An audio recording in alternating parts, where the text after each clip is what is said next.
เข้าสู่ช่องนาดแฟมิลี่นะคะวันนี้นะคะนาก็จะพาเพื่อนๆนะคะมาเที่ยวที่หาดบางสักค่ะ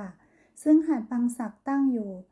พื้นที่ตำบลบางม่วงนะคะริมถนนเพชรเกษมสายท้ายเมืองตะกั่วป่าก็หาดบางสักนะคะก็จะมีความสวยงามนะคะ